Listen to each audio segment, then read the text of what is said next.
So I said I was going to do this, and I really want to do it, even though this is like take, I don't know, 6. And I'm not sure what I'm doing. I'm not gonna lie, I try to use those apps where you can, look at the videos and record the video and look at the script, but it's not working for me. So I just went back to my good old iPhone video recording, and I'll just see what I can remember. I don't know if I'll remember a lot, but let's try and see. So what am I talking about? So I'm talking without the script now, so bear with me. And also, this is my first YouTube video recording. I don't know how it's gonna go, but all right, I'm taking too much time.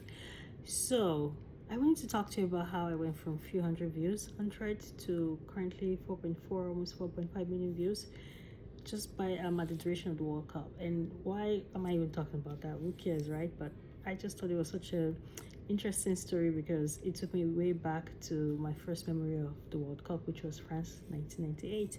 I was 10 at that time, and I think it was a coming of age. I think 10, I remember quite well from that, but also because Nigeria had gone to USA 94, did really well, more than expected.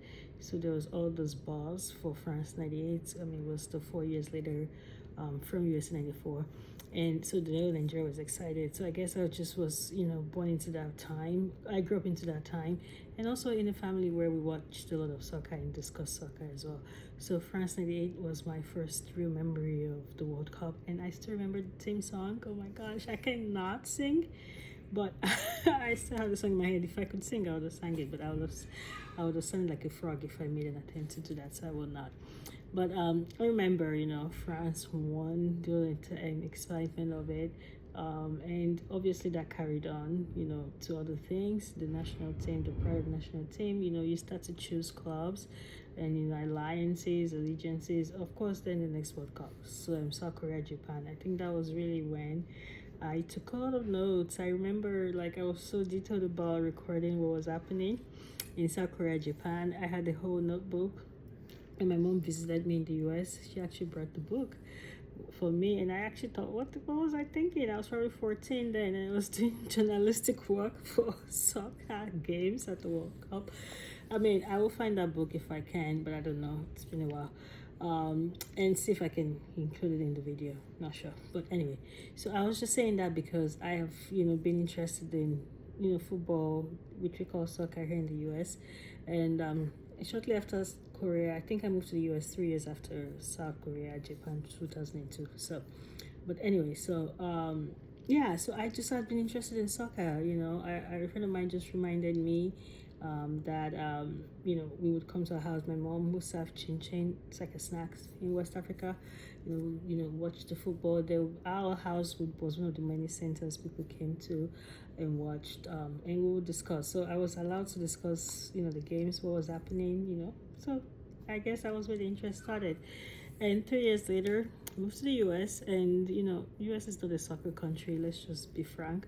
And I was an international student, so I moved straight to college, all women's college at that, and a few international students, and no one was really interested in soccer. So I guess that was when the love started dying down a little bit.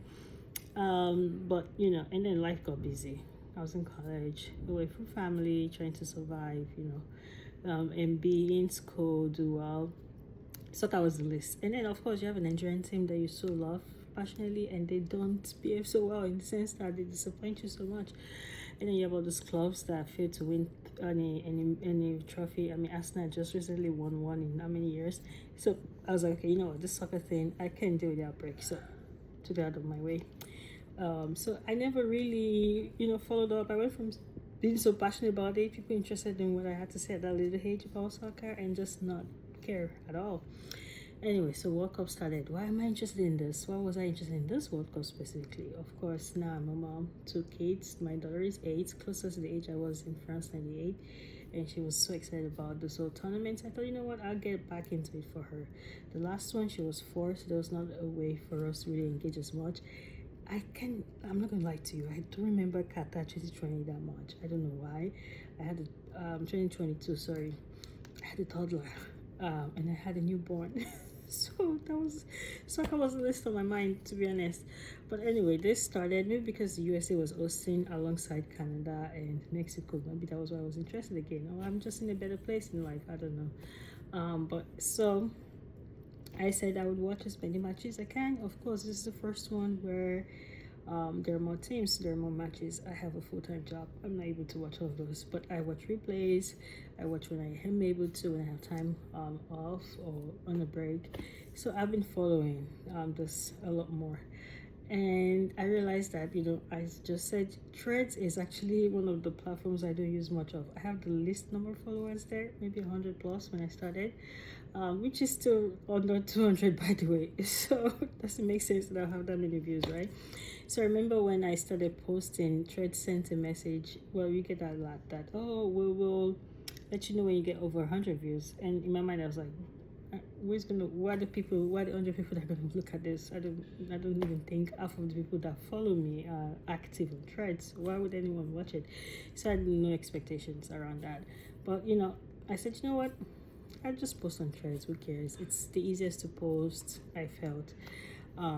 And I saw that my post started getting traction a little bit. So I think the first one that really surprised me was the Brazil, was it the Curacao? That's how you say that, hope. And it was in Germany. And I saw, oh my gosh, let me talk about how 7-1 is such a big deal. And but still, sad a little bit for the incoming team. Sorry, the new debutant. So I saw that post picked up. I was like, oh, interesting. There's about thousands of people looking at this.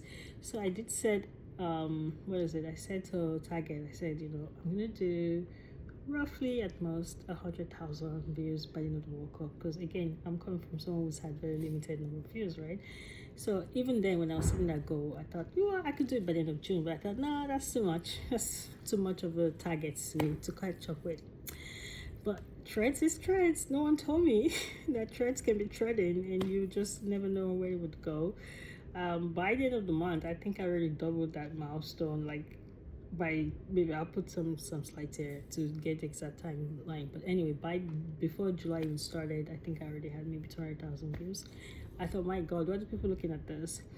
And of course, the comment, the interaction. So I saw that some of my comments were making sense to some people. Of course, you get all the angry ones too, but it's all part of it. So yeah, I just posted. But I did something. Like I said, I'm a mom, I have a full-time job, I'm very busy, so I don't, like, I set a timeline where I will be on Threads and when I'm not on Threads. So I don't get on Threads early in the morning or anything, but when I'm there, I'll post. So I had to give myself that. But really, so posts were picking up. Comments, I had one post that done on David Beckham and Messi or something that had like 3.8 million views. I thought, whoa, I didn't see that coming. Anyway, so I'm not here to tell you I did anything magical, but I just wanted to share my experience of the entire World Cup with you. First, I'm happy that I can watch with my daughter and talk about it. It reminds me of when I was growing up and the same opportunity, and now have that for my daughter. I thought that was good. Number two, I think I just want to talk about, just do it anyway. Post it like I'm doing now, with no scripts, nothing, no preparations. Oh man, like just winging it. Like, just try it, never know where that's gonna go. So I'm taking my own advice and saying I just posted it, and here we are. And I'm enjoying it, but it is what it is. And I think the other thing I want to talk about is passion really never truly dies, I think. It does dimmer, it does faint.